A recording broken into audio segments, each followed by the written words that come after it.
বন্ধুরা, আপনারা হয়তো মুসাসরাস বা সার্কোসরাসের নাম শুনে থাকেন। না শুনে থাকলে বলি, মুসাসরাস হচ্ছে পৃথিবীর ইতিহাসে র্যাপটাইল প্রজাতির মধ্যে ভয়ঙ্কর প্রাণী। অন্যদিকে সার্কোসরাস হচ্ছে পৃথিবীর ইতিহাসে সবচেয়ে বড় এবং সবচেয়ে হিংস্র মারাত্মক কুমির। এই দুটি প্রাণী আজ থেকে প্রায় 7 কোটি বছর পূর্বে পৃথিবীতে একই সময় বসবাস করত। এদের সময় রাজা ছিল। এরা বড় বড় ডাইনোসরদেরকে ধরে শিকার করে খেত। তবে কি হতো, এই দুই সামুদ্রিক দানব যদি একে অপরের সাথে লড়াই করতো তো কে জিততো? মুসাসরাস জিততো না জিততো সার্কোসরাস? জানতে হলে ভিডিওটি সম্পূর্ণ দেখুন। আর ভিডিওটি শুরু করার আগে আমাদের চ্যানেলে যারা নতুন এসেছেন, প্লিজ আমার চ্যানেলটি সাবস্ক্রাইব করে পাশে থাকা বেল বাটনটি ক্লিক করুন। প্লিজ সাবস্ক্রাইব করুন। প্রথমে জেনে নিই মুসাসরাসের সম্পর্কে। এদেরকে সবচেয়ে হিংস্র প্রাণী বললে ভুল হবে না। এদেরকার সময় ছিল রাজা। এদের চেয়ে বড় হিংস্র ডাইনোসরদেরকেও শিকার করে খেয়ে ফেলত। এরা ডলফিন, হাঙর মাছ এবং সাপের সংমিশ্রণে তৈরি একটি প্রাণী। এদের অস্তিত্ব মানুষ 1764 সালে পেয়েছিল। হল্যান্ডের মুজ নদীর কিনারায় সর্বপ্রথম এদের ফসিল পাওয়া যায়। তারপর থেকে বিজ্ঞানীরা এই ফসিল থেকে ধারণা পায় এরা 25 ফুট পর্যন্ত লম্বা হতে পারে। কিন্তু সময়ের সাথে সাথে বিজ্ঞানীরা একটি মাথা ঘোরানোর ফসিল পায়। সেই ফসিলটি প্রায় 56 ফুট পর্যন্ত লম্বা ছিল। তারপর থেকে বিজ্ঞানীরা ধারণা করে এরা 56 ফুট পর্যন্ত লম্বা হতে পারে এবং 17 টন পর্যন্ত ওজন হতে পারে। এদের মুখের ভিতর প্রায় 60টির মতন দাঁত হয়, বাইরে 40টি এবং ভিতরে 20টির মতন দাঁত। এবং এদের দাঁতের আকৃতি 2 থেকে 3 ইঞ্চি পর্যন্ত লম্বা হতো।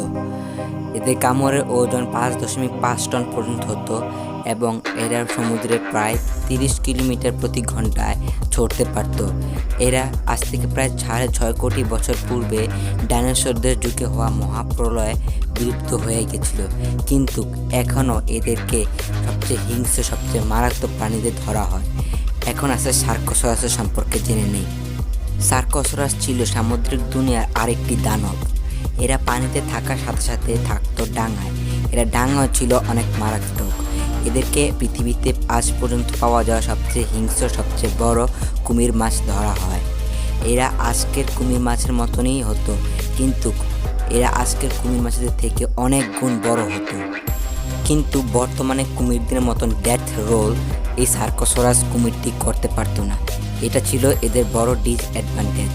এরা নিজের আকারের থেকে বড় ডাইনোসরদেরকে আক্রমণ করতে পারত।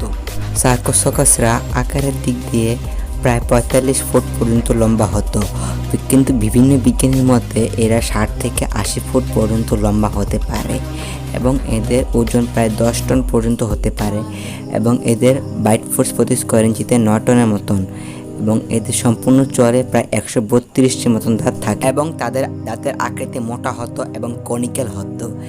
তার মানে এদের দাঁত, মানে এদের চোয়াল শিকারকে ধরার জন্য, মানে কামড় দিয়ে মারার জন্য নয়, এদেরকে দাঁত ধরার জন্য। তার মানে এরা যদি কোনো শিকারকে কামড় দিয়ে ধরে তো সে শিকারকে বেঁচে ফিরে আসতে খুবই কষ্ট হবে এবং সবশেষে সার্কোসরাস সেই শিকারকে টেনে পানিতে নিয়ে মেরে ফেলবে এবং এদের পানিতে গতি 25 কিলোমিটার প্রতি ঘন্টায়।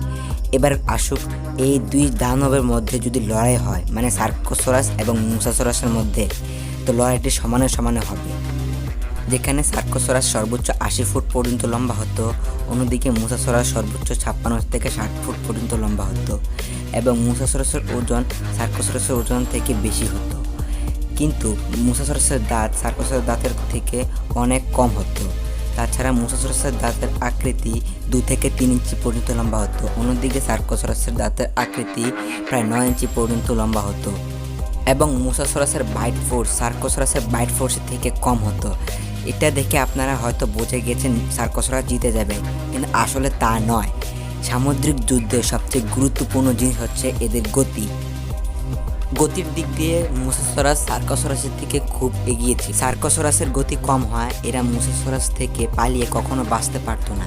কিন্তু আপনারা জেনে রাখেন, সার্কোসরাস কখনোই পালিয়ে যাওয়ার প্রাণী নয়, এরা পাল্টা আক্রমণকারী প্রাণী। তবে এটা বলা মুশকিল এই যুদ্ধে কে জিতবে। সে জিততে পারবে যে এই যুদ্ধে সবচেয়ে আগে সুবিধা করতে পারবে।